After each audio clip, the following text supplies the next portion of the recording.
Flight attendants, I had planned to deliver a message to you that I had written early this morning about our concern over this shutdown and the impact on our safety, security, and our jobs. But we have been predicting all week that the system could collapse, that the aviation system could unravel. And we have been saying that we were days or maybe weeks away from that. The truth is that this morning, we have hit the breaking point. The air traffic controllers who've been forced to come to work for over a month without pay have hit their breaking point. I want to be very clear. These are the patriotic Americans who have kept our planes in the air all this time, even though their government betrayed them. They've been keeping us safe. They've been coming to work. They understand what it means when the planes stop, and they have tried everything they can to fight through the safety and security of their own families and their concern about that in order to come to work to continue to keep our air traffic system moving. But there are ground stops all over the East Coast this morning because they've hit their breaking point. They're tired, they're fatigued, they're worried, they're concerned, and they're not going to put us in jeopardy. They're not going to put our safety in jeopardy. So they're not going to go to work. But that means that the planes are stopped. And if they can't do their job, we can't do ours.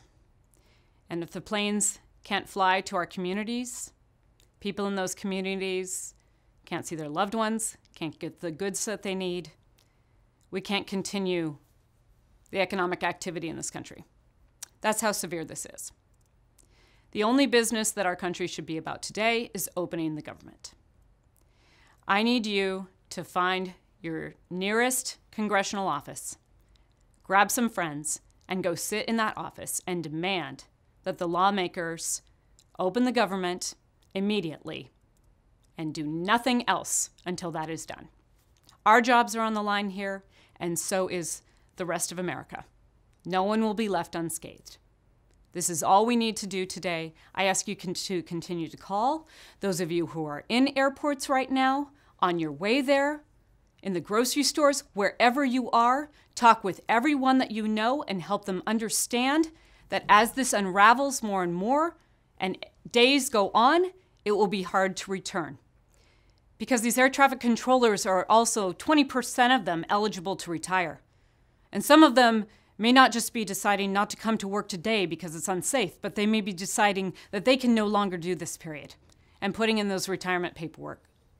We're already at 30-year lows for air traffic controllers, and we won't be able to get the system back up and running again, even if we end this shutdown if it continues. So it is urgent today that we change this. Okay? We're going to do this for the transportation security officers who have been sleeping in their cars because they don't have gas to get back and forth from their homes, and who have continued to come to try to keep us safe.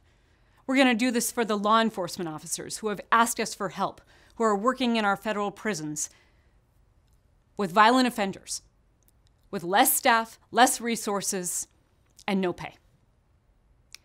We're going to do this for every single person who is hurting out there, because this needs to stop now. This is over a month-long lockout of 1 million people. This is not America. Flight attendants, we have more contact with the public than nearly anyone else.